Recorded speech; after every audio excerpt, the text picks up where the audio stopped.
Have a motion to adopt the agenda, please. I'll make a motion to adopt the agenda as presented. Second.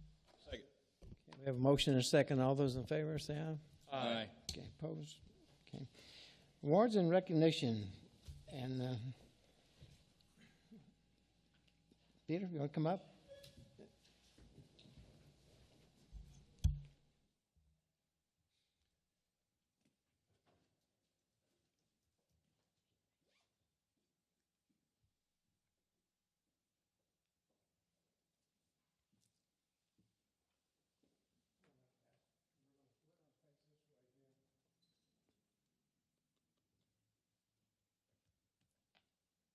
We've got some awards, and I want you all to kind of understand it. But does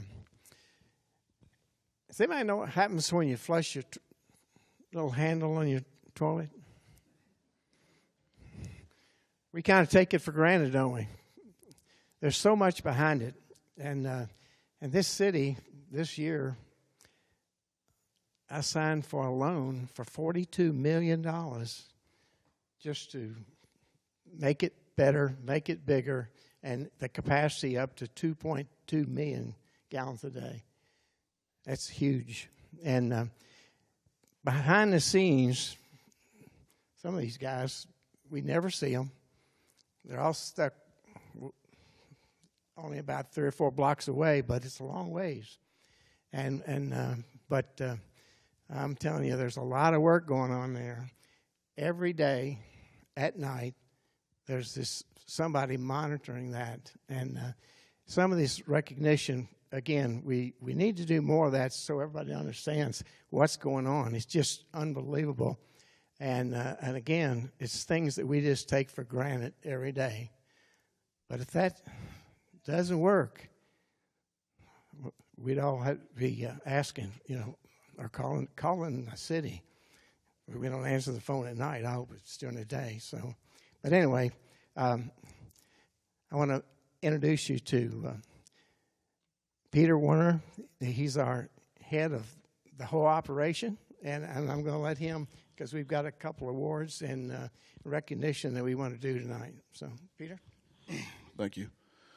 Good evening, and thanks for coming out. So for those that don't know me, as Mayor just said, I'm Peter. I'm the manager of public utilities here in Flowery Branch. I'm in charge of the wastewater plant, but I'm also in charge of 10 other lift stations and our groundwater system. It's a lot going on. We're busy every day, like the mayor just told you. And there's a lot of hard work and that goes into that. And a lot of that hard work has to go into certifications, your performance, and all that. And that's why these two guys are right next to me right now. I wanted to I couldn't do it. I'm not. Oh, I don't know. I mean, it depends. So I wanted to recognize these guys tonight. There's one that's not here, but we'll get to him in a minute. But I wanted y'all to understand, to get a Class 1 license, it takes years. You started in the state of Georgia, you started a Class 3, which is the lowest level. I don't know why they go backwards, but they start at Class 3, then you get a Class 2, then you get your Class 1. It takes forever to get there. There's a 110-question test. And of course, in the Flowery Branch department, it's department policy that you actually have to perform and go over and beyond in your duties to have that opportunity to go and get those licenses and then compete for promotions like these gentlemen have to my right. But I first want to start with David. He's right here in the orange. Dave McGovern's been with us a few years now. He passed his Class 1 license in the fall. Took him a few years to do that. He's also a jack of all trades. And, he was recently promoted to lead operator. Pretty much my number 2 guy. Has been very helpful. Took a lot of weight off me, thank God. And, he does the minor, he oversees kind of the minor day-to-day duties, in the department. And it's been very helpful, especially with construction that's been going on. So I just wanted to let y'all know about that. And then you have, to his right is Jonathan. Jonathan Whitlock, passed his Class 1, I believe, around the same time David did, about early to late fall, mid-fall. I kind of forgot. It was around the fall. He was promoted to the laboratory position. He's in charge of not only the wastewater lab, which is very busy and complicated, but he's also part of the drinking water too. And so they're always on the go. And the beginning of every month is busy because there's samples that are due at a certain time for drinking water. Like you have to get it in on this date, And then wastewater, it's like a weekly thing and a monthly thing, and I can go on and on. But both these guys are jack of all trades. They're mainly in operations or in the lab or in the office, helping me out, taking a lot of weight off me. But they're also, I could throw them in maintenance. It's very rare, but I can also throw them in maintenance when I need to. So just want to congratulate these guys. The last one, he's not here. He couldn't make it tonight. He's actually in Disney World, I believe. Is James. Some of y'all might know James. He's been here over 14 years. He's one of the longest standing employees down there. He received his Class 1 maintenance technologist this fall as well. It's funny, all these guys got together in the fall and decided to go get Class 1s. But it took him years. I mean, he had a Class 3 for a long time. And I started pushing him to go and go to these other classes. Some of them were not even for a license. Some of them were just classes to go learn, like 1-day, 2-day classes. Some of them were online, just to go learn more. So because he leads a very small crew to maintain the facility, and there's something always broken down there, especially how old it is. But he was promoted over a year ago now to the lead maintenance position. Leads a crew, about 2 to 3 guys, has been doing it for over a year, and it's just always something going. It's a very frustrating job, but he's handled it very well. He's taken over the new work order system pretty well too. It's just very busy with that position. It's very frustrating, but he's done well, and he's also received a lot of knowledge that I couldn't do his job, to be honest with you. So, but I'm very proud of all 3 of these guys. I wanted y'all to know that. Because y'all probably never heard of these licenses before, but I'm hoping that they encourage other employees in the utility department to go get licensed, to perform better, to learn the job. Something I always push, and on the meetings I have with them, and when I'm training them, and when these guys are training them, so to make our whole department better. Thank y'all, and thank you, Mayor.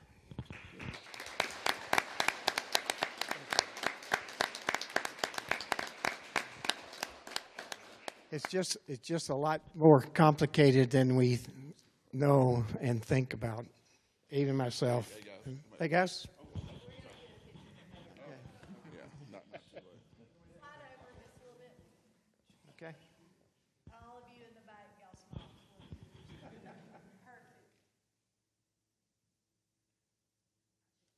Perfect. Well done, guys. Well done.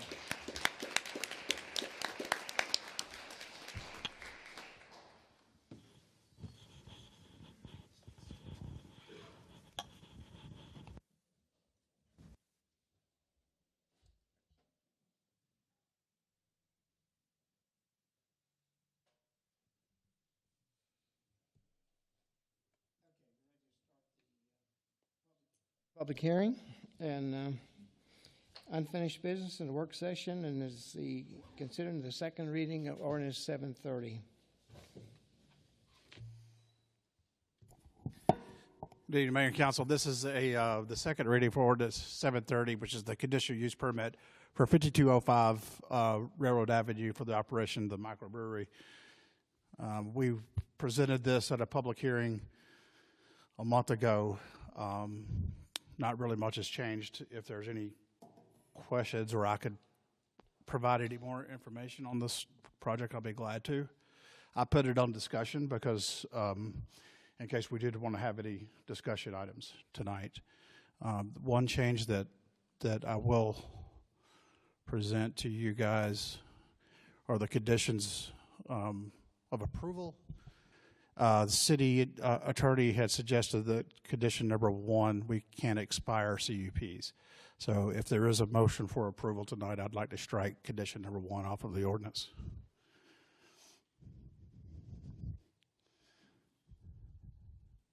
So the conditions that I recommended is adequate parking shall be provided to support proposed microbrewery and restaurant per the requirements of table 21.3.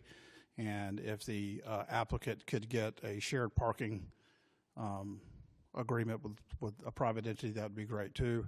We do have on-street parking in various areas. I think the city is looking at adding some new on-street parking. So the Central Business District allows the Community Development Director a lot of leeway when it comes to parking in the downtown area. And so in this case, we could probably work something out with on-street parking. And they are providing 13 parking spaces on their site plan. I think it's 13. So that'll help some. And then they got the Spring Street parking and then the parking up here at the gravel lots as well, and including lots that we're going to be adding over time.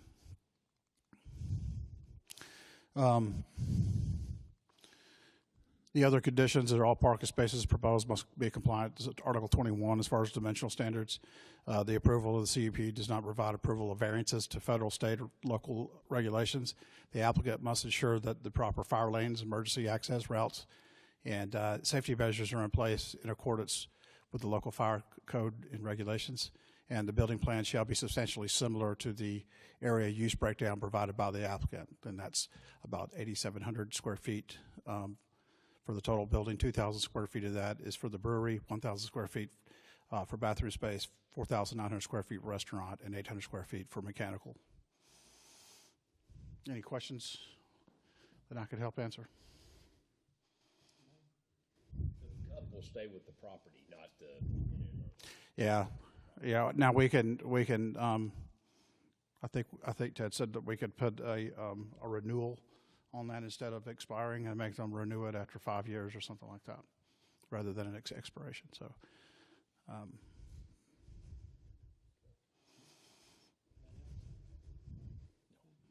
Okay. Next, we'll go to the second reading of ordinance 733. So we have gone through this in a work session. So this is to consider the second reading for text amendments for 6.5, section 6.6.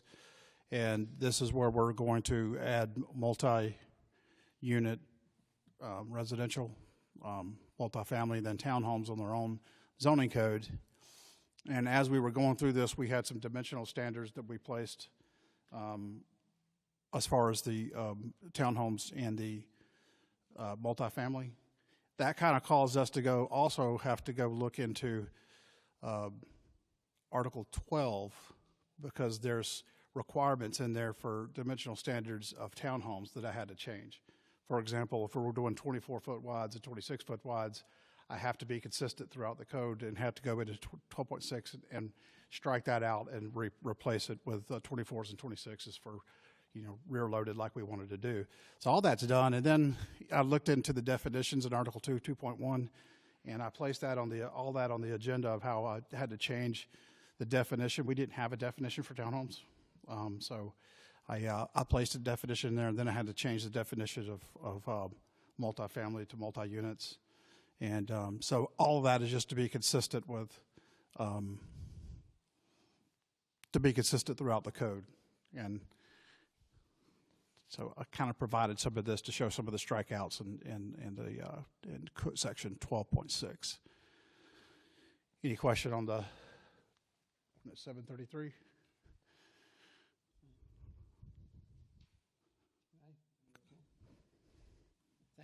Thank you, Chris. This is something that needed to be done for quite a while, and I know the council had a lot of input in that with you, so that's good. We certainly did. I purposely went through multiple discussions on this, so hopefully it's there now. So thank you for the time.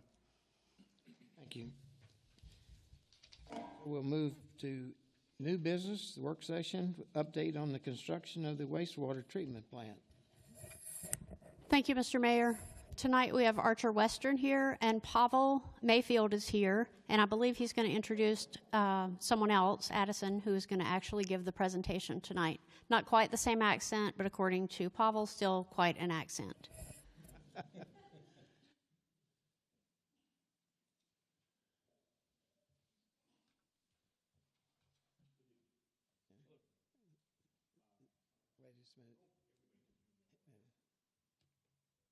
Oh, thank you.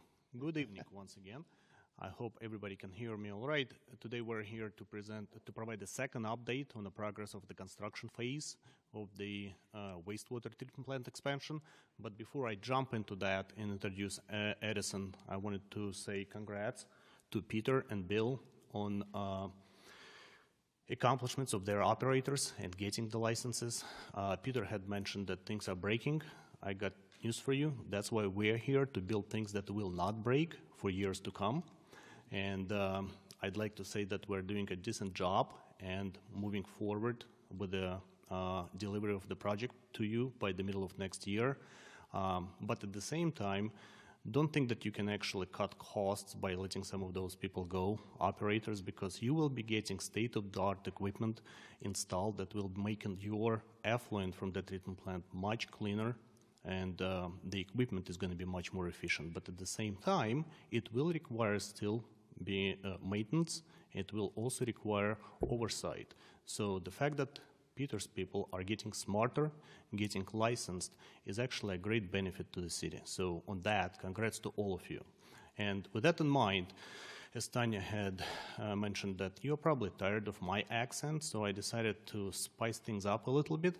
And I would like to introduce you to Edison Shilly. He is one of our assistant project managers at the project. He's the one who is actually making it happen. He's the one who is working with Peter every day to build the plant for use. And Edison today is going to provide you with an update on how the construction phase goes.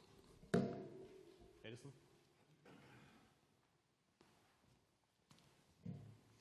Thank you, Pavel, for that warm welcome. As y'all can all tell, we definitely both have accents, but one of us is definitely from Georgia, so excited to be here with you all tonight to share this second construction progress update. It's just been 4 short months since we've been here last, but we're excited to share with you the significant progress we've been able to make. So during this presentation, like last time, we'll touch on safety and quality.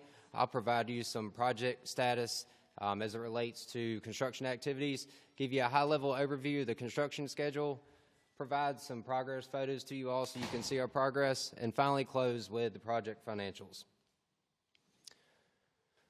So safety and quality. We've been able to date, we've just completed just over 38,000 man hours to date, which is roughly 20% of the total man hours for the total project, which also includes subcontractors. This is an increase of 30,000 man hours in just the last 3 months. And I'm happy to announce that we've been able to complete this work with 0 safety or quality mishaps. And at this point, we feel like we have sufficient labor on site to be able to finish the project in a timely manner.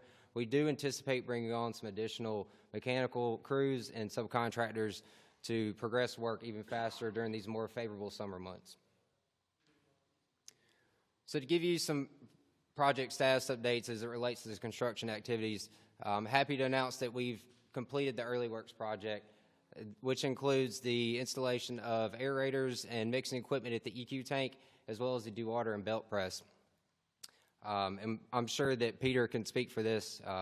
They're happy to take over this equipment, put it to use with its upgrade and increased reliability. We've also been able to procure all the project permits to date, which includes the much anticipated GDOT permit for the new entrance along Atlanta Highway. This has allowed us to complete the installation of the 42-inch storm drain, which I'm sure you've all seen as you drive past. The yard piping is ongoing, currently at 15% complete, with over 1,000 linear foot of pipe installed to date.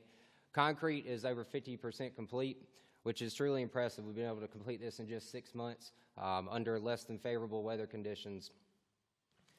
Site electrical, they're roughly 33% complete. They're fully mobilized on site now and very, very happy with their progress so far.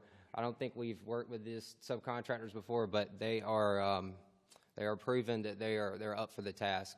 The mechanical work is ongoing. I don't have a whole lot of progress to update you on. As the months continue, the concrete further, this will open up to much more mechanical work. So this Gantt chart here basically covers what we went over. We've been able to complete the early works package, nearly halfway done with the civil work. Structural continues, and like I said, as we continue with this concrete work, this allows us to put the structural elements up, as you know, as far as if it's a metal canopy, and actually install the mechanical equipment. So we anticipate, you know, over the next 6 to 9 months, mechanical work to ramp up significantly. Construction schedule statistics. As you can see in the top 2 rows there, we were able to finish the early works package ahead of schedule. As far as the main project goes, we're still tracking approximately 11 days ahead of schedule. Most of this has to do with the procurement of process equipment and electrical equipment. I'm happy to announce that we've been able to release most of this equipment, and we will be working diligently over the next couple months to make sure that this equipment shows up on time, but also trying to get it here quicker.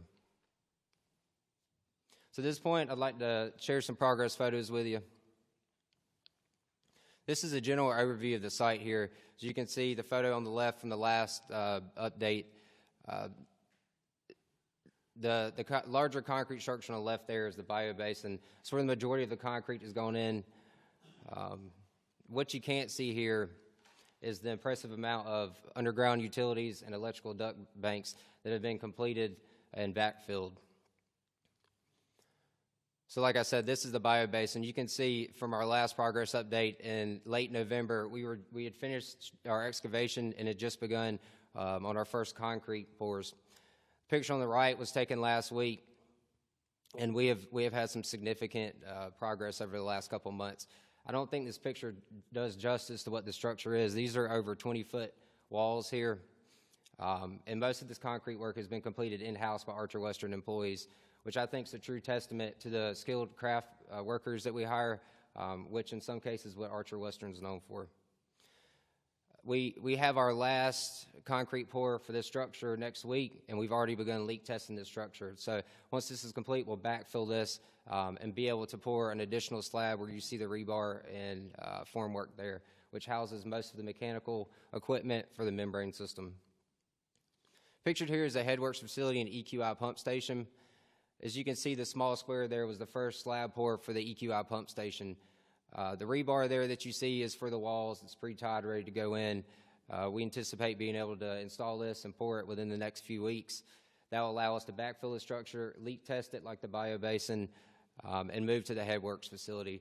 The headworks facility houses lots of process equipment. It's crucial to bring this structure online before final completion so we can fully commission the biobasin. Here you see the plant entrance along Atlanta Highway. Picture on the left was the 42-inch storm drain that I mentioned earlier. We were able to complete that in February there, and we've begun backfilling. The new entrance will take shape there where you see the yellow excavator. Once we anticipate being able to complete this within the next month or so as the weather continues to improve, and this will clear up construction along Atlanta Highway. Here is the concrete paving belt press at Dewatering Building. This is part of the early works package that I was mentioned that we have completed and turned over to the city. This was a much anticipated upgrade for the facility, hence why it was part of the early works package. So like I said, this equipment has been turned over to the city. The increased performance and reliability directly relates to lower operating costs for you all as far as haul-off costs and downtime. Here pictured is the work in the EQ tank, the aeration equipment and mixing equipment. This is also part of the early works package, which has been completed and fully turned over to the city. This should address some of the odor concerns that I know some of the citizens have raised. And like I said, fully into operation and will play a crucial part in the final health of the plant once we complete. This is another photo of the biobasin on the back side of it. Some of these walls here that are shown in this picture have already been poured. Like I said, our final wall pour is on Monday. This is a picture taken on the backside of the property, which I think truly shows the scale of this project and the small footprint of this facility. Just wanted to take a second here to reiterate what Pavel said, to give thanks back to the City of Flowery Branch, the council members, Tanya Parrish and Bill Whidden for playing a big role in coordinating these activities with us, and also Peter Warner and his staff. I've worked on several of these wastewater treatment facilities, and I can definitely say that this staff stands out among the rest. They're constantly in the field with us, coordinating day-to-day construction activities, and also exercising patience at times while they continue to try to operate a plant while we're in the construction phase. This is another zoomed-in picture of the plant entrance here. And finally, I'd like to close with some project financials. As far as the early works package is concerned, nearly 100% build out, minus some retainage and some final invoices there. As far as the GMP, most of that billings to date consist of actual construction activities. We expect these billings to increase significantly over the next 6 to 9 months as we receive expensive process equipment. As far as owner contingencies, CMAR contingencies and allowances for the early works package, as you can see there, like I said, we're basically complete though, so a lot of this money will be returned back to you. There is a few invoices for allowances left for the temporary belt press, but the majority of that will be also returned to you.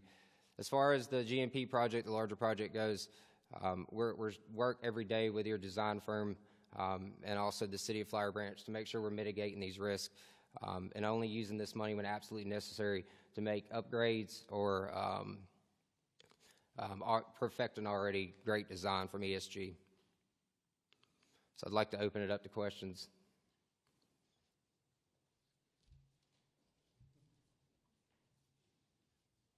All good. Thank you so much. Appreciate it. Well, thank you very much. Very helpful. Very nicely done. Thank you. Nice to be ahead on that, too.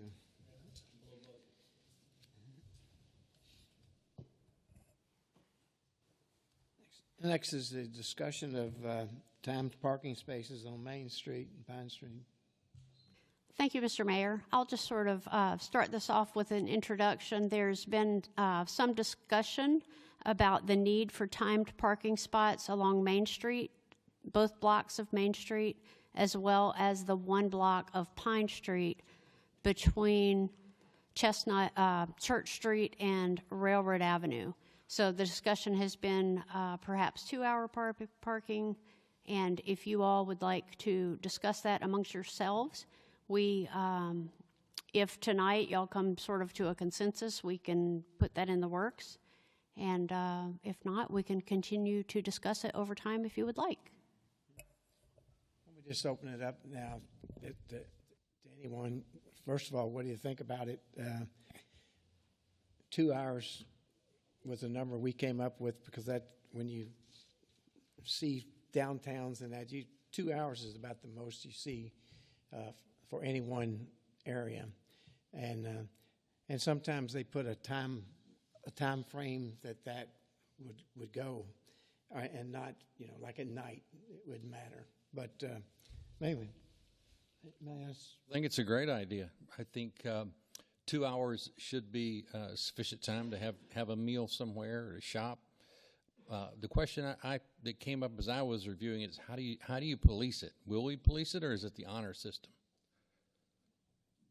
Well, maybe I can tell you what some cities do, and but yeah, they do police it, and generally it doesn't take stopping a violator, 1 or 2 times, but the way I envision it is that we're kind of tough on it at first, and have the police department would do that, and it may just be somebody from the police department walking out there and doing it. There's a way they can mark the tires that on cars, and then check it sometime later and see where that mark is relative to where it was. But it can be done easily, really, because a lot of places have it. So, is this 2-hour parking during particular hours? of the day? Yeah, Is that's, this- yeah, it wouldn't be at night. You know, it'd be during the business hours, I think. That's what most places do. You know, they'll have some areas no parking from such and such, or time parking, you know, and but that can be worked out. And So and if I think if we're interested in moving forward, then we work out the details and then come back and talk about the details of it. and this is just Main Street, just Main Street. Main Street, and then this section of this. My idea might be that we would do Main Street and see how it works, and then do Pine Street, and it'd be 2 blocks on Main Street. So with, say, the restaurants and their employees and that kind of stuff, you got one restaurant at the corner there that's gonna open, and then, additional restaurant possibly. If that, you know, the expectation gonna be that their employees park somewhere else, obviously, rather than right on Main Street? I mean, you wouldn't, obviously, you would think that the owner of the business certainly wouldn't want them parking right in front of the building, but I would just assume that, again, you know, you have people coming in parking their Well, they tables or whatever. I think the owners would have to, you know, I mean, I'm sure they can all read. We put a sign up that says you can't park there, but they would have to park over here or in Pine Street over here in this block. I guess my thing is, have we had a problem with people parking on Main Street and just staying there? Is that what was necessitating this? Is that, Yes, Yes. we have. and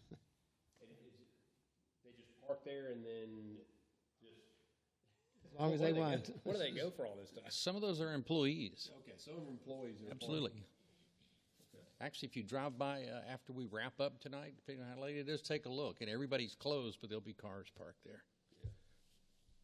And I mean, that wouldn't even matter After after a hours, certain but time, yeah, it's pretty common. I see the same cars a lot. So. Anybody else? I think I'd be in favor of it as long as it's a limited enough space. I mean, you were saying even these parking right out here, that's the regular parking lot along this street would. Well, my idea would be to try Main Street first, see how that works, and then if we think we can do this one, we do this one as well. I'm just saying, with this one, I hear you. I mean, you're holding municipal court in here, so you're gonna, if you have long court sessions, municipal court, people park out there. I mean, that would be the ideal place for somebody to park if they're coming to the court. So, I mean, definitely Main Street, I wouldn't necessarily have that big of an issue. I think we definitely need to look at the parking out here. Just because people do come in and do business in here, and if they're in here for a period of time, either talking to staff, that kind of stuff, or municipal court, I mean,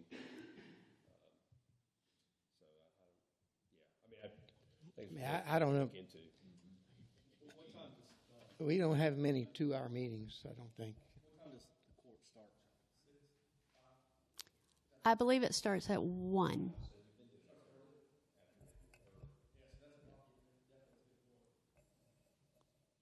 So we could certainly just do it for Main Street for now. And see how it works. I mean, you know, I'm thinking of the merchants over there and restaurant owners, and that's who I'm looking out for, and I'm sure there's a lot of people taking advantage of that.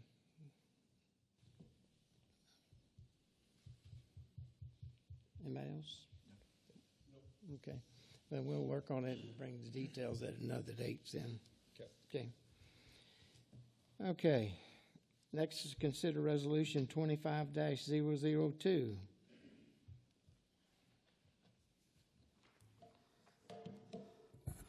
Good evening.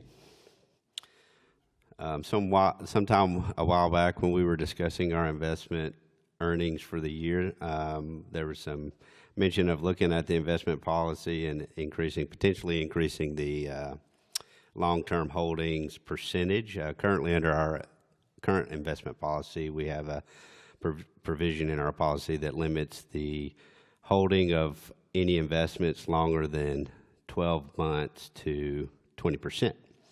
So we just now got around to reviewing that policy, and we realized there were some changes that needed to be made just from a review section, but also we are recommending that we increase, the only revision to this policy is increasing that one-year holding provision from 20% of the portfolio to 30% of the portfolio, and we think that's pretty close to a third.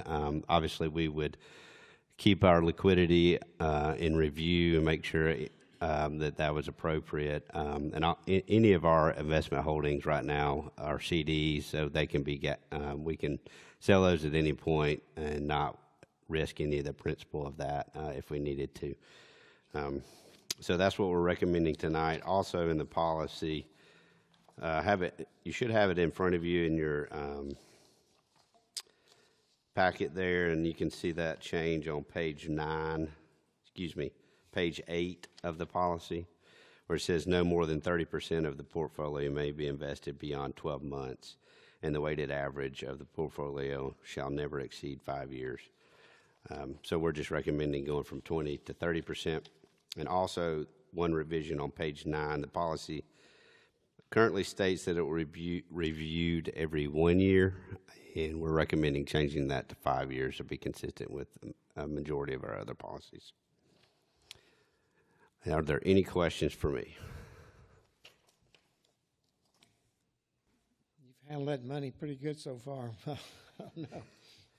Yeah, we're sitting right around about an average return of 4.65, which we'll probably see come down as time goes. But with the ability to get longer term maturities, we can protect that interest rate up in the higher sector. Where current CDs we just replaced this month was around 4%. So,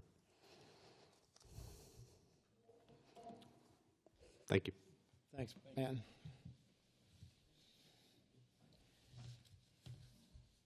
Next, we consider the first reading of ordinance 736. Thank you, Mr. Mayor. Ordinance 736 is an amendment to the charter, and it specifically deals with the per diem amount that council is able to ask for reimbursement for should they go to a meeting representing the city of Flowery Branch. Currently, this is at $50 per meeting, and this has been, it says on August 15th, 2023, but I think that was 2013. I am so sorry that I wrote that wrong in the staff report. So in 2013, the amount of $50 per meeting was established.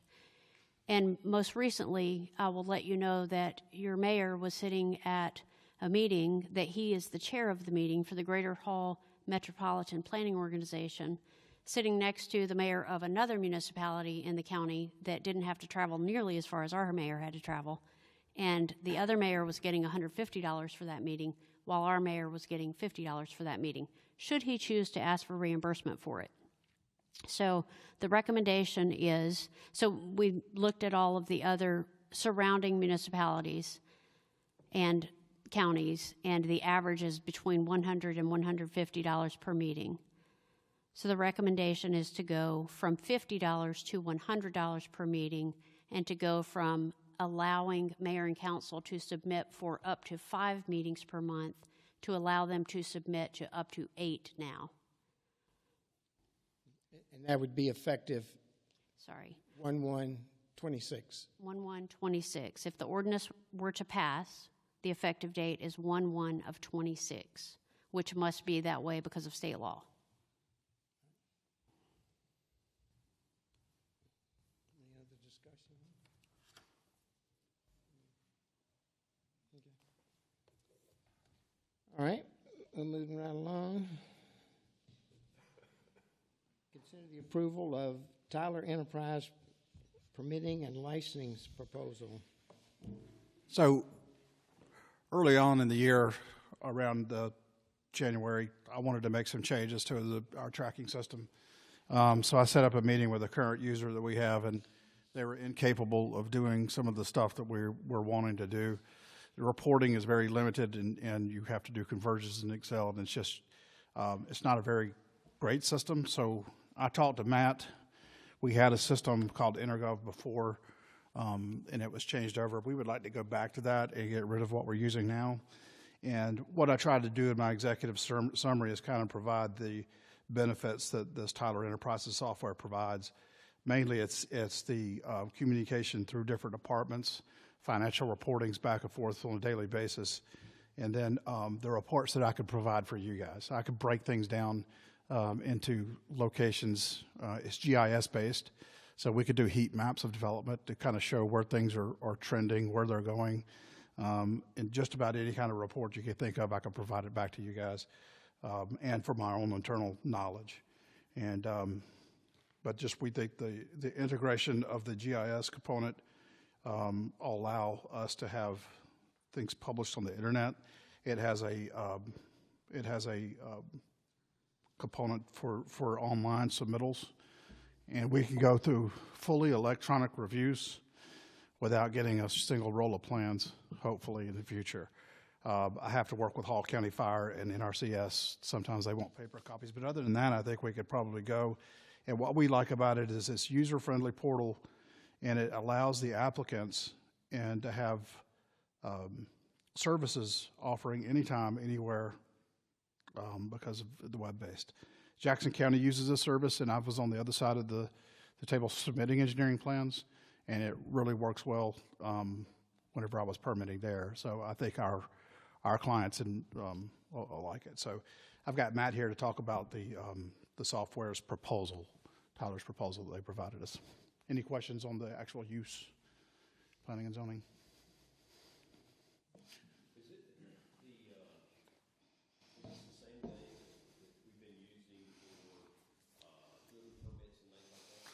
Yeah, it's the same application, right? It organizes all of my permitting. It assigns numbers. It tracks electronic files, and it places everything. But the capabilities that I was asking the current software to do, they just told me they couldn't do it. I just want prefixes in front of my permit numbers so I know what they are. For example, a building permit needs a BLD in front of it, so I know this is a building permit. And I'd like to have the current date, 2025, BLD 2025 and -1 or whatever. They're not capable of doing that simple task.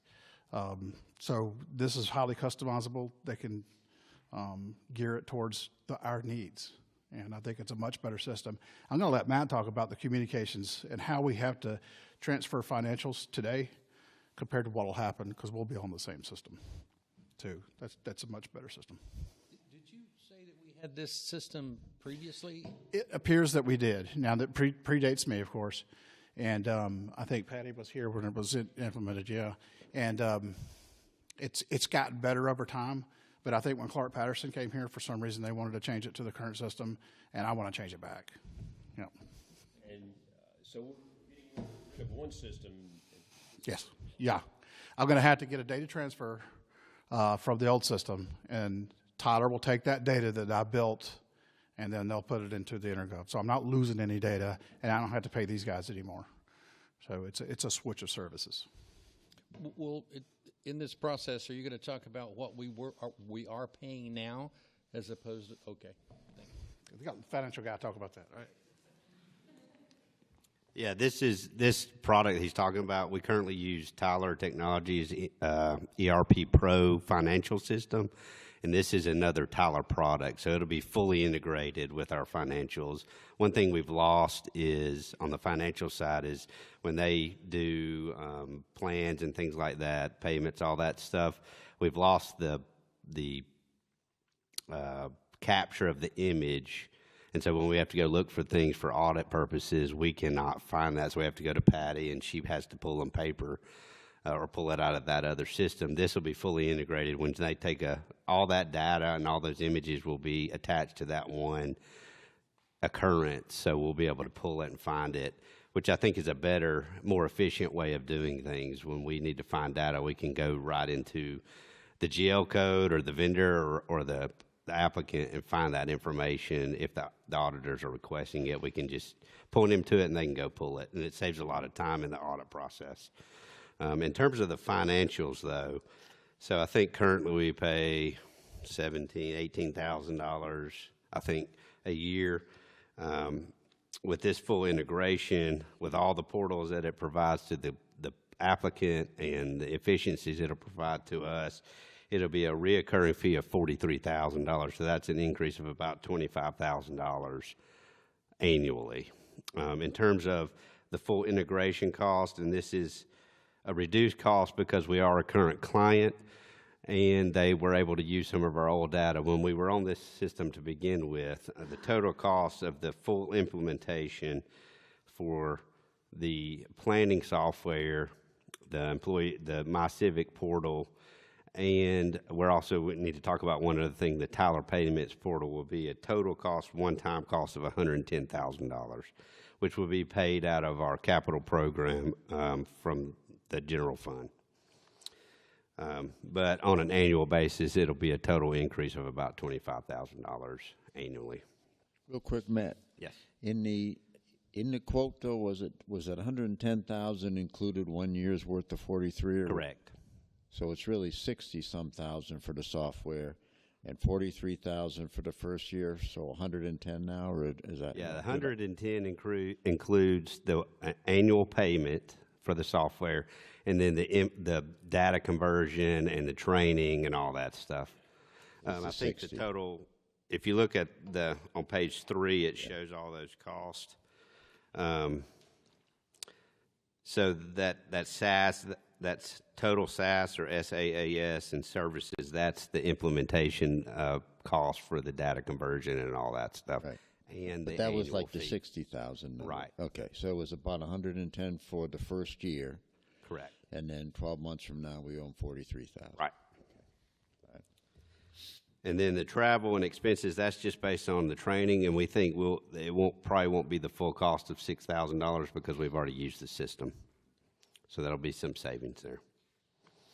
And then as a part of this, they were looking at Tyler Payments, which is currently we use global payments and some third-party payments, and there's just some efficiency loss there, especially when we're reconciling bank statements and things like that, and credit card payments come in at different times. Elias spends hours looking through those things, trying to figure out what was paid and what wasn't processed that day, et cetera. So we looked at, they provide a Tyler Payments process, which is fully integrated with all of our systems. So we started looking at that process, excuse me, and you'll see on page, let's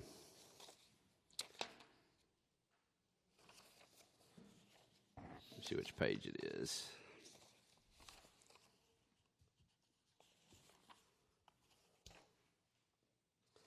So on page 2, sorry.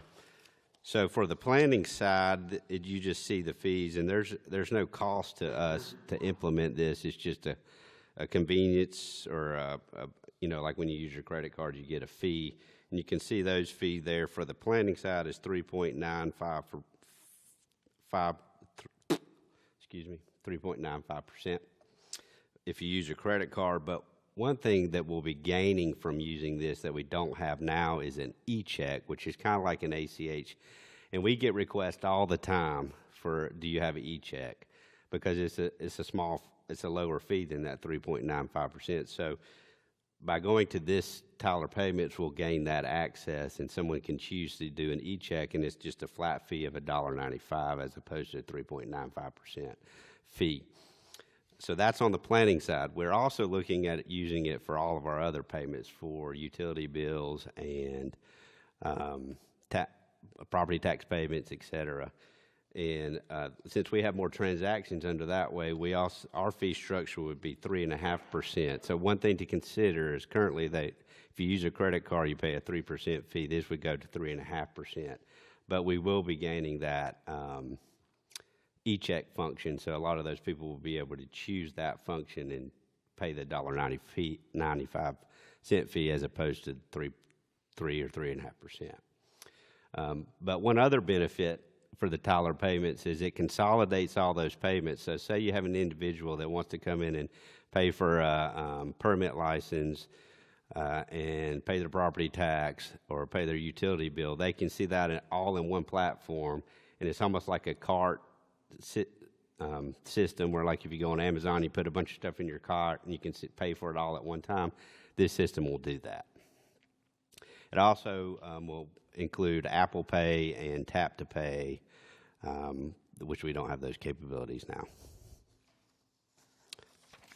You have any questions about the Tyler payment or the financial side of it?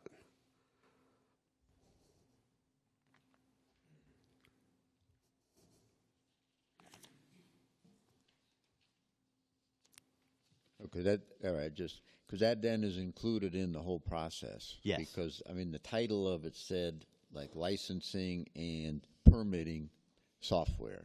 Right. Okay, but it's licensing, permitting, payments, and everything else is included in that whole package. Correct. Those are like some extra suites that are included in the price? Correct. Yeah, well, there'll be a small, like, equipment fee that we'll pay, but it's included in that total price.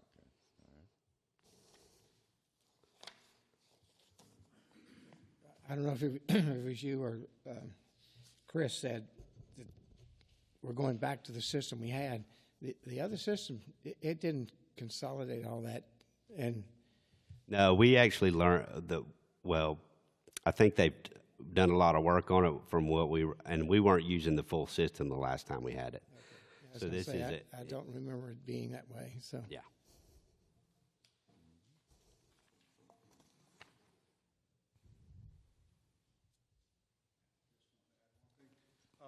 The system that we don't have now, since it's based off of GIS, our outdoor inspections or will be done tracked on an iPad. It'll actually route you the most efficient way through the city. If you tell it what you have as far as inspections that day, and people can request inspections on the online portal, and then when he comes in the morning, he's already got everything set up on his iPad. He's got a route to get around the most efficient way. So with being GIS, you could do a whole lot more than we could do now. GIS is the way to go. That's the foundation of this system, and it's going to make inspections a lot easier. It's going to be a lot more streamlined system as well, just more efficient all around.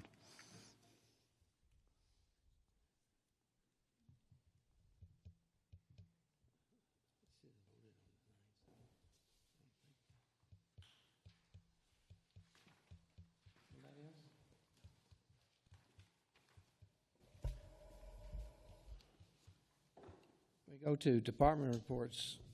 City manager's report. No report, sir. City clerk's report. Yes, I just want to remind everyone, and I'll probably do this monthly, is we will be having an election in November to fill seats 3, 4, and 5 and the mayor. And we're hopeful that we're going to have the same people running, but who knows? So anyways, we'll have qualifying in August, which seems like a long ways away, but it's only about 5 months. So more information will come as we get closer to August. But anyways, just wanted to keep everybody up to date. Thank you. Department of Fun.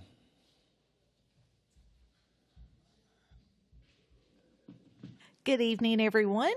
So we had a really busy March, and it was fantastic, and April is going to be a lot of fun. So just wanted to put in your heads and on your calendars, April the 6th will be our first Music in the Branch for the season, and we have a dueling piano group coming with Brady and Caroline, so they will be a lot of fun. And then we'll have a hop and shop market, and I hear the Easter Bunny is going to be joining us. But the Boy Scouts has their fall festival on April 19th. Then we have Relay for Life is doing their event this year in the city, and that will be on Friday, April the 25th. So excited about that one. Finance Department. Okay. HR? Okay. Planning Department. Oh, yes. It's my turn. And I just want to say that it's been, how many months now? 6 months that I've been here, maybe less. And it's a wonderful place to work. My leadership team that I meet with and work with every day. And then, of course, my boss, city manager, is awesome. So this is a great place to work, and I appreciate it. But for me to be able to brag on my team, I'll take advantage of that any day. So the planning community development functions as a bridge between the city's growth ambitions and the practical regulatory and the community needs of citizens and developers, ensuring that development benefits the entire community. So here's the team. Me, of course. And then we got Danny Nash, our administrative coordinator. She's here tonight. We got Paul Jennison, who's building official. He's here tonight. And I got Patty Hurt. She's our occupational tax specialist and permit clerk. So we're so glad to have this team. And we all work so well together, just like I work great with the leadership team. It carries over into this group. So leadership is important to me. I have a quote here: a good to great leader begins the transformation by first getting the right people on the bus and the wrong people off the bus, and then finding out where to drive it. And that's from a book that we're reading as a leadership group right now. So we all thought that was a great. And some other quotes: when you hand good people possibilities, they do great things. And then it is amazing what you can accomplish if you do not care who gets the credit. So, and by the way, all credit goes to Danny for putting together this PowerPoint. It was not me. She did a great job. The whole team does a great job. All right, so we go beyond permitting, right? We balance interest for sustainable growth. We harmonize the, at times, competing interest of development, preservation, and community needs to ensure growth benefits all segments of the community. And long-range vision and planning, develop and implement policies to complement the city's long-term goals for growth, including the comprehensive plan that's coming up at the end of this year in 2026, as an example. Interagency cooperation and coordination. I like to think of the other departments that I coordinate with as customers as well. Just like I treat anybody that brings in a building permit, I provide them customer service, but I think you've got to do governmental customer service as well. So I strive hard to work with our local groups here, and then anything I've got to do with the state as well, which I do got to work with EPD. In fact, next week I'm having an audit from the EPD coming here, and we're going to be walking the whole city. So interagency cooperation is important. So occupational tax administration. So ensuring you and established businesses meet all regulatory requirements and are current on fees and licensing. And I think renewals are coming up. So here we go. And probably increase the amount that we did last year. So that's going to be fun. Community engagement. So we're organizing public meetings and workshops to gather input, meet community needs and aspirations. We're going to be doing a bit of that in 2026 whenever we're getting into the comp plan update. So continuous staff education and certification. So continuing education is important, and then training, getting better, understanding what the pulse of all things that are happening in the planning and development. So we budget for that, and we attend these trainings. And innovative strategies for citizens and developers, improve systems and software to streamline the permitting process and increase efficiency for citizens and the clients. And then maintaining standards, applying rigorous design and engineering reviews to ensure standards are upheld during development. And I make it a point to apply these rigorous design standards based on the codes that we got, and sometimes I don't make friends. And we'll see some of that coming up. And regulatory and safety. So safety is a big issue for us. We have to ensure the safety standards are met and maintained by reviewing for code compliance inspections and code enforcement, right? And then citizens resource and guidance. So demystifying the permit application process for citizens and clients by providing information and resources to help guide submittals. So shortly after I got here, we didn't have a lot of SOPs, checklist standards, and we've made it a point since the beginning of the year to publish those to help people understand what they need to submit, how they need to submit. And hopefully tonight I'm going to show you what we do is a cycle of reviews and approvals. And record keeping is very important, and we're obligated to do so. So maintaining all development and occupational tax records and responding to pertinent open records requests. So open records requests are a big thing, and we respond to them quickly and accurately. Of course, Ms. Sheila helps us out quite a bit getting that done. So material management, revising and updating zoning maps, which, by the way, it's time to do. Text amendments to the city code, which I have been doing, and more to come, and the city's comprehensive plan. It's coming. So kind of a overview of what we do and how we do it. So how does this all come together? So I had an example here of let's say a subdivision development, or we could think of this as an industrial development. It doesn't really matter. It goes through the same cycle here. And in this cycle could be a subdivision, and then each one of those subdivisions has a lot, and then I'll show you the cycle of a building permit that each lot goes through. So and hopefully this will kind of open up exactly how things proceed. So concept plan, they come and sit down with me at a pre-submittal meeting, and I look at the feasibility and the scope, see what they have to do, see if it is a use by right or if it has to go to rezoning, which a lot of times it does. So submittal of the application is to us. We do a completeness review, and then we head and put it on the agenda to present in front of City Council for review before passing to possible work session maybe, or the final voting session. So, and then if that goes well, then we go through the review process, a rigorous review process commences in outside agencies. We get it to the fire marshal, the NRCS for erosion control, that sort of thing. So issuance and pre-construction. I just did a pre-construction meeting the other week up here on Gainesville Street, so a new subdivision is going in. And so I was there, our erosion control inspector was there, so we sat down with these guys, issue the permit, collect all the fees, and then I meet with them on site and we talk about the expectations of erosion control in the development of the property. And so the contractors know what to expect, and they know how to get a hold of me. I know how to get a hold of them. All right, construction starts. And then we start doing weekly site inspections to ensure compliance and maintain safety standards. And each week I get a report for erosion control to make sure that we're in compliance. I have to report that to the state at the end of each year, and to maintain our MS4 permitting. So special inspections, so rain events, they always come, and then we try to get out there the next day. And if we can't get out there the next day, I get a report from the site superintendent.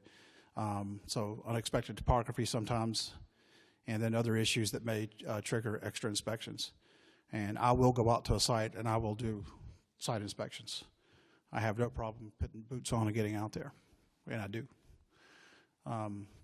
So in this particular case, a final plat for a subdivision, all the infrastructure is in place, the construction for the roads, the streets, the sidewalks, all that's in. So it's now time to plat the subdivision. And then sometimes there's large subdivisions that do phase platting, but in this case, we'll just use an example of a final plat. So the final plat is the last legal document that says everything was constructed and the as-builts were done as designed.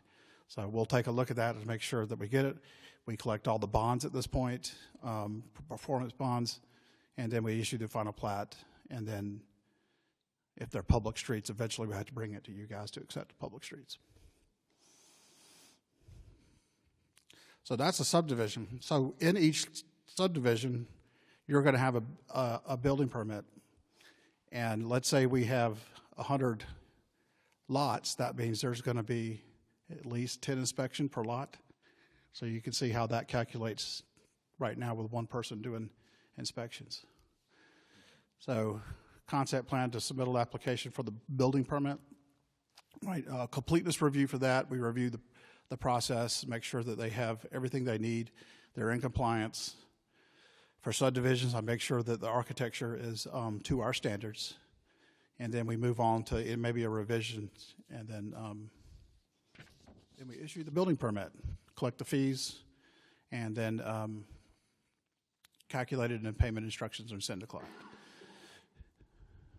And then the work begins, and then we do the inspections. And this cycle goes over, and sometimes the work begins and the inspection, and that's why I got, Danny had put a loop in the center there, because we could be in a cycle of inspection and work for quite a bit. But yeah, every residential is at least 10 inspections, at least 10, if not more, per building. So, you know, again, multiply that over how many buildings are in a subdivision, and it gets overwhelming, but it's needed. And we're obligated to do so. So then we issue a certificate of occupancy at the end once all building inspections are done and it's constructed. So what I wanted to do now, after you kind of understand the process, what have we done? Because we have definitely increased just about everything that we've done. So we're going to begin with what we did in 2024. This chart kind of shows that we had a lot of platting, subdivision platting in 2024. And what that does now in 2025 is translates into building permits. So the trend that we've got now. So I do want to show this, though. In 2024, this department gross revenue generated $996,000 in permit fees, occupational tax collections, just everything that we take in. That goes back out. You know, we have consultants and we have other things. Right now we have 24 open LDP sites. So we got 24 active job sites that are under site construction. We got 8 plat reviews for new subdivisions, 160 open residential building permits, and 29 open commercial building permits. More to come, because I've got this that is on the horizon. Not all of these numbers. These are the subdivisions that are active or about to be active, that have been approved, that aren't going through any annexation. These aren't going through a rezoning case. These are ready and being either under review or have been approved. So you can see the bottom line numbers: single family 668 single family lot units coming on, and then townhomes of 480. And that's only going to get higher because we've got annexation requests, and I've got other developers talking about annexation. So be prepared. So I want to compare February 2024 to February 2025 because that's where I had the complete data when we did this. I could probably trend out March, and I can tell you we're higher than we were in February. So the number of building permits issued in 2024 were 20, and then the number of building permits in February of 2025 was 46. The number of inspections in February of 2024 was 70. Number of inspections in 2025 February was 213. I think so far we're probably going to be hitting 250, if not more, for March. Number of site inspection reports, which are a weekly occurrence, we received 23 of those in 2025. So what I wanted to do also is start to project trends. Well, I'm sorry, I want to show you the real numbers that we've got. So at the very top left of the screen is what we started from January 1st in the number of inspections. We've already suppressed what we ended up with in 2024. That's only going to get higher with the amount of inventory that's under construction right now. We're going to, this chart, if it continues like I think it will, it'll go above what I've got shown here. That it'll go off the page. I'm serious. What it looks like, we're going to have a much more building inspections, and so we're relying on Bureau Veritas for some of the overflow that we need. I would like to get to the point where we can stay everything in house. You know, we're paying these guys to do the inspections, and I think there's qualified people out there. Paul can't do it by himself, but he's doing a really good job. He's doing quite a bit every day. So there's some numbers there you can look at, some trends throughout the years, and then let's just,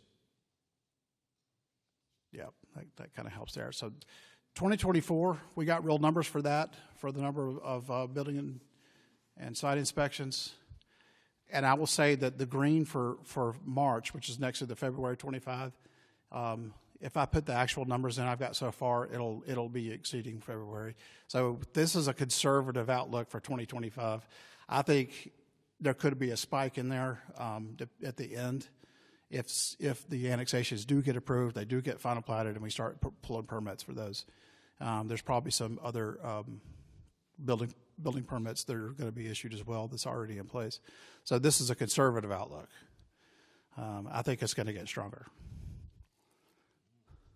So just wanted to go over some goals that we want to set in 2025. So City Flowery Branch is a place to build. The proximity to Lake Lanier and the thriving community makes Flowery Branch an attractive venue for citizens and investors. With multiple large projects currently seeking annexation, our goal is to maintain rigorous standards while increasing efficiency. Higher density, quality-focused residential developments are a point to consider. And our beloved downtown continues to grow as the city embarks phase 2 of the downtown development, with plans for infrastructure improvements encouraging more downtown dining, retail options, connectivity objectives, and an expansive vision towards the future of the downtown and the CBD district.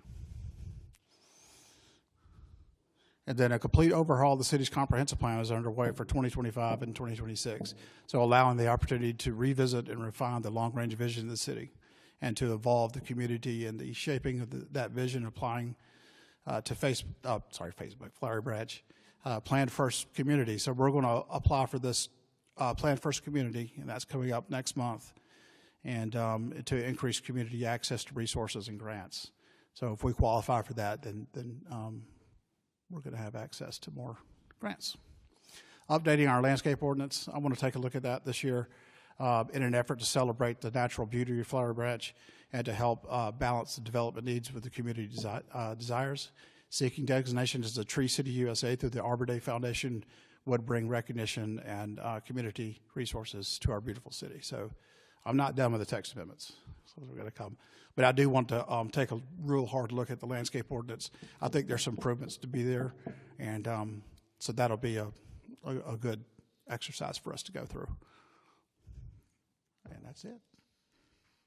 Any questions? Anything that I can help with? Good. Wow. Yeah, Chris, great. Hey, do I have a quick question about all the inspections and everything? Yes. Are our current inspections being done digitally? Do they come in digitally as opposed to handwritten? Yeah, we have a portal that they have to use. I'm not doing, I say have to. If they call me up, we can do it that way. But I prefer them to do the portal, and it is a electronic system, but it's not as robust as what the Tyler system will be. The Tyler system will have a lot better inspections.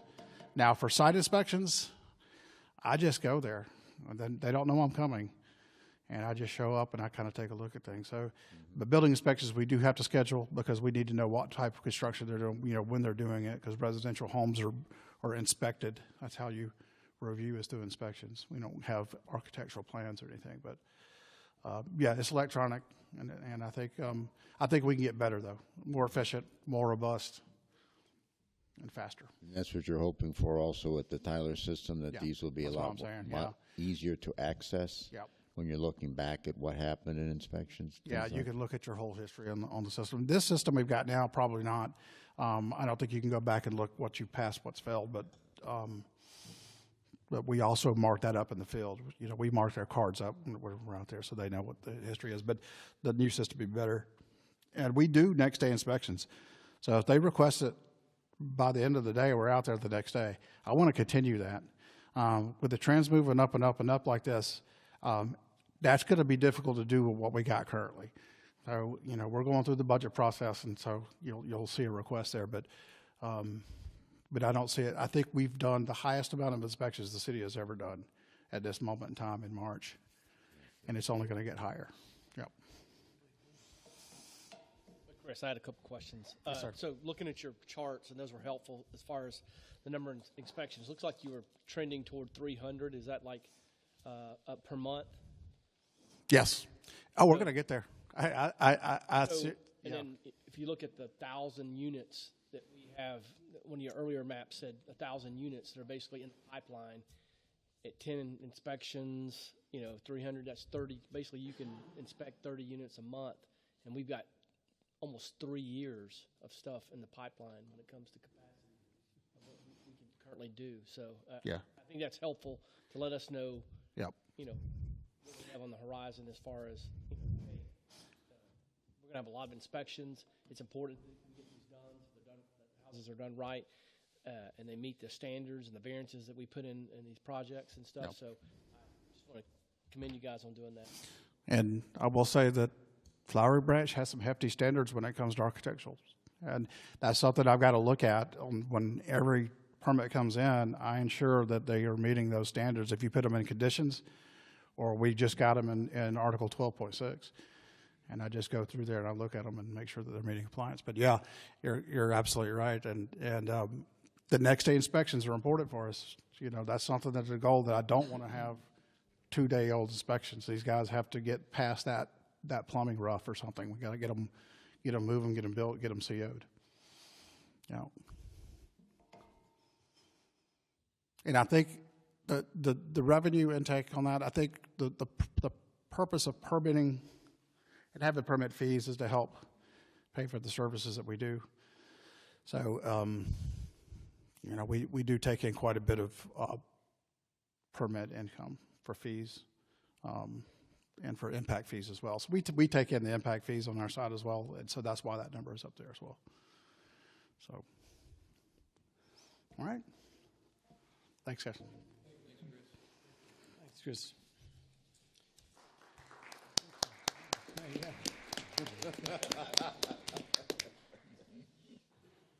Police Department. Okay. Public Works and Utilities. Okay. Attorney's report? No. Council report. I just wanted to thank Chris again for the presentation from the planning group, and then also, you know, congratulate Peter and his guys for all the certifications. You know, we've obviously got a big investment in that area coming up, and getting folks certified to where we can be most efficient running the plant once it's up and running is very important. So, well done. Yeah, I agree. Those are two great department things we heard about today. And real quickly, I just want to add one thing about, as everybody knows, traffic is a big issue around the area. And the other night they had GDOT had a local, one of the local open houses, and it's a great opportunity for anybody. And they had a pretty good turnout. This one happened to be regarding 211 now, and that's not that close to us here, but a lot of people have to try to get to 85 or get to Highway 53, and that is a major project that's underway, and they're looking at the phase 2, which is going to go a little further from just in front of Chateau Alon, and then phase 3, which will take it all the way to Highway 53. So when they have these, and I'm going to maybe ask that we get that information, because we'll get an email from GDOT, or I do believe these things are in the paper that give you an opportunity to attend these events. And they're not only valuable for the information there, but the number of representatives from GDOT that were there. You had the local commissioner was there at the meeting. A number of other Hall County employees were there to answer questions, you know, one-on-one. Great opportunity not only to see the drawings of what's going to happen and get an idea where the next roundabout's going to be and everything, but to have a chance one-on-one to ask these people questions. And they were very, very, free. Obviously, they're free with their time, but, you know, and it's a 2-hour window of time, but you only have to, you're there maybe half an hour or less, and you can learn a lot and, get your points across. They have a feedback page and all those types of things. And unfortunately, you'll also learn that when you don't have a T-splost, that that roadway, Highway 211 expansion, looks like it might have a start day of about 2029. And the Spout Springs expansion now is looking at probably a physical start date around 2030. Okay, and of course we're going to have another SPLOST coming up soon to take a look at. But anyway, mostly something that I think people can take advantage of and pay attention if you see those things. Very informative, good information for everybody. Thank you. Yeah, I just want to congratulate the folks at wastewater there, water department. I mean, valuable work that they do. definitely in the trenches. I mean, you hear about that with football analogy. Those guys are in the trenches. Well, They're really in the they're trenches. in the trenches. And, you know, not everybody's wired. Very few people really are wired to do that kind of work, and we should appreciate the effort that those men do out there. And, you know, I think one thing sometimes you don't realize, probably a lot of folks don't realize, is here in Flowery Branch we don't pull from the lake. We have groundwater, and we're one of the only cities around that actually has groundwater system for our water, as opposed to pulling from the lake. And it's just it's a feat every day that people are able to flush their toilets, turn on a spigot of water and get clean water. I think it's one of the things that separates this country from a lot of other countries, and you guys are the ones that do it, so we appreciate it.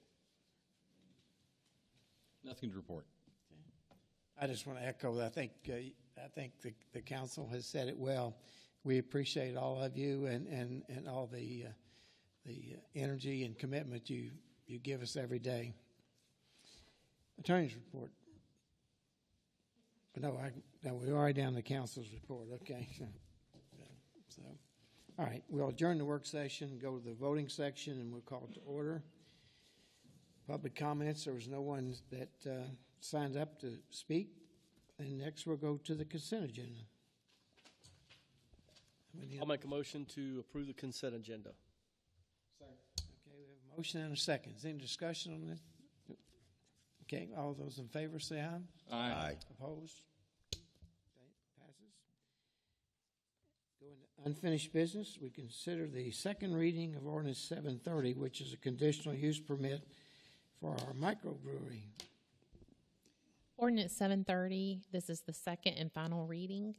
It's an ordinance approving a conditional use permit, CUP, to operate a microbrewery on a parcel of real property owned by Kevin Hobgood, identified as 5205 Railroad Avenue. Tax parcel is 08112-0160001, totaling .30 plus or minus acres, and is as shown on attached Exhibit A and is conditioned on attached Exhibit B, providing for severability, repealing conflicting ordinances, providing for an effective date, and for all other lawful purposes.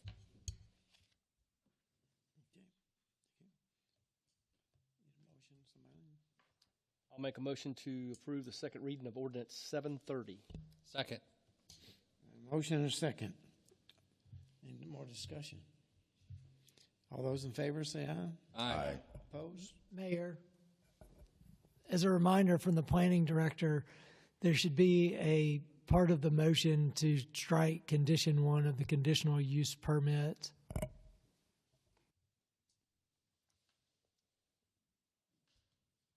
We need to amend. Do we need to amend it or need to add? Yes, sir. If the person who made the motion could amend it and the second would allow Right. that. I'd like to amend my first motion. The new amended motion will be, I'd like to approve the second reading of ordinance 730 with the amendment of striking the condition 1 from that amendment. And I amend my second. Okay. We have a change, and there's a second to it. So all those in favor of that change, say aye. Aye. Aye. Okay. I think you guys are ready over there now. So,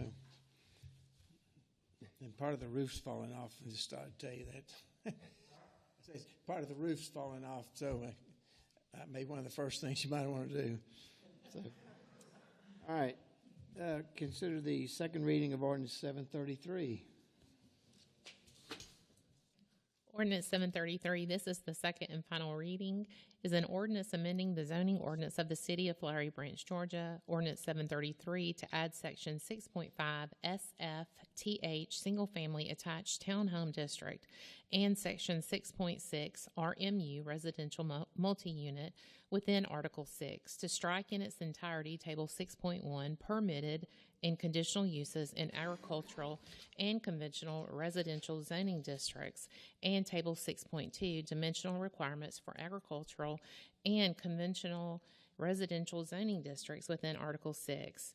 to add a new Table 6.1, permitted and conditional uses in agricultural and conventional residential zoning districts, and Table 6.2, dimensional requirements for agricultural and conventional residential zoning districts within Article 6, to strike in its entirety Section 12.6, townhomes, in Article 12, requirements for specific residential principal buildings and uses, to add a new Section 12.6, townhomes, in Article 12, to add new definitions to Section 2.1, use definitions of Article 2, as shown in attached Exhibit A, providing for severability, repealing conflicting ordinances, and for all other lawful purposes. Is there anything here that was changed that we need to add? Apparently not. What Okay. were the strikeouts? Remember when, was that a strikeout? Was that there when we voted the first time? And it went from the 20 feet to the 25 feet? Some of this, yeah, some of the discussion was in there, but the only thing really new is that has not been discussed was the Article 2 with the definitions. Just so everything is the same in each article. Okay. I did provide in your packet a summary of what I've done through the whole time there. If we need to take this to a discussion, that's fine too. But most of the other stuff underneath 6.5, 6.6 in the tables is to come into just being consistent throughout the code. Let's have a motion, and if you need to ask questions, we'll do it. I'll make a motion to approve the second reading of ordinance 733 as presented. Second. Okay, we have a motion and a second. Is there any more discussion on that? Questions? Yes. We talked about the multifamily and the fact that with 3 stories with the possibility of 4 stories as long as 4 stories, kind of like a basement. And we talked about the fact that the 3 stories would have to face the front. That's right. And that's in there. Yeah, I said 3-4 splits with the 3 being the front facing. front facing. Okay. Yeah, so I've added front facing on that. For orientation's sake, that means front facing would be from the primary road coming off of it. Is that how that works? Or, Well, I mean, you used to get into these multifamilies, you don't know what's the front. I would say in a multifamily, your front facing is going to be where the parking lots are, because it's, you'll have your drive aisle in, but most of the time, whenever you lay out the designs, your fronts are facing the parking lots and the backs are facing either wooded space or open space. So there is a front face, and the architectural treatments will show that, and that's where the main entrance is. But it's in there, 3-4 split with a 3 being on the front side. Okay, and then the setbacks between the buildings. 20. Yeah, I got them as 20 now. Yep. Yep. And the rear entry on the townhomes. I got 24s for rear, 26 for the fronts, just like we had talked about. I was thinking the setbacks in the back, because we talked about yes. the setbacks and driveways. 25 foot rears, 20 foot fronts, and that would apply both to rear or front, because we want that distance in between the. We already require 23 foot from the garage to the back to the edge of pavement or garage to the sidewalk, so that's already in the code. I didn't have to add anything to that. So, but I think the setbacks will take care of some of that too. Okay. Yep.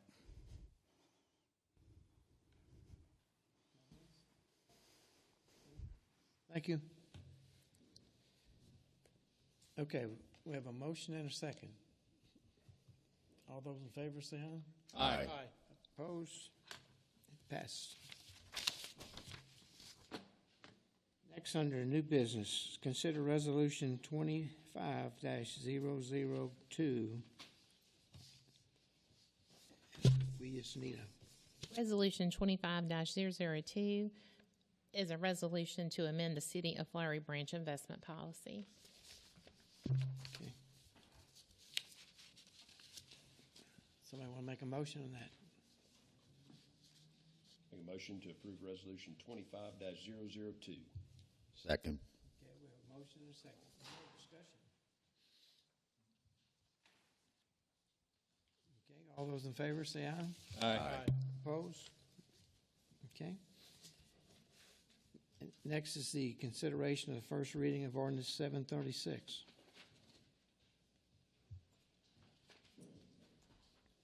This is the first read of ordinance 736. It's an ordinance to amend the charter of the city of Flowery Branch, Georgia, to increase the amount of per diem for meeting attendance by the mayor and council members, providing for an effective date and for all other lawful purposes. Okay. Somebody want to make that motion? Make a motion to adopt ordinance 736. Second. The first read of ordinance 736. Second, yes. We have a motion and a second. Any more discussion on that? Okay. All those in favor say aye. Aye. Aye. Opposed? Aye. Okay, it's 4-1. Mr. Anglin opposed.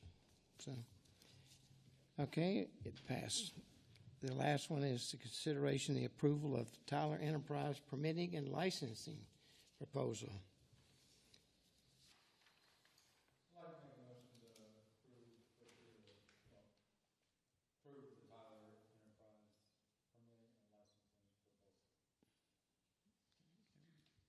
I'll second. Okay, there's a motion and a second. Any more discussion on that? Okay. And we'll vote. All those in favor say aye. Aye. Aye. Opposed? It passes. Okay, very good. Thank you all for coming. Is there an executive session? Yes, sir. For personnel, pending litigation, and property.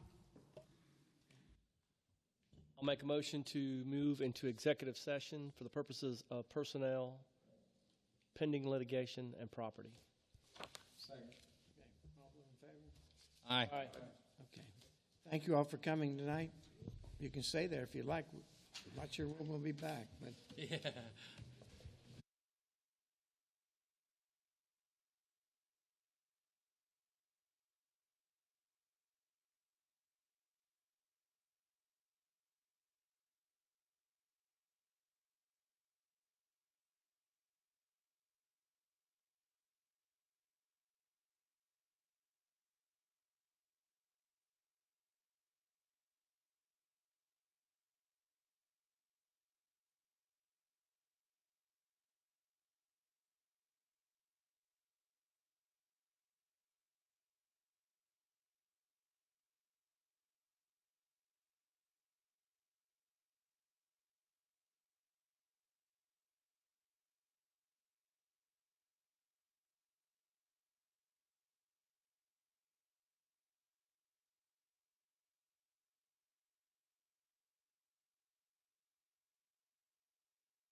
fast to adjourn too fast to executive think of a session. question. Second. All those in favor say aye. Aye. Opposed? Okay, another motion. Motion to adjourn. All those in favor say aye. Aye. Aye. It's over.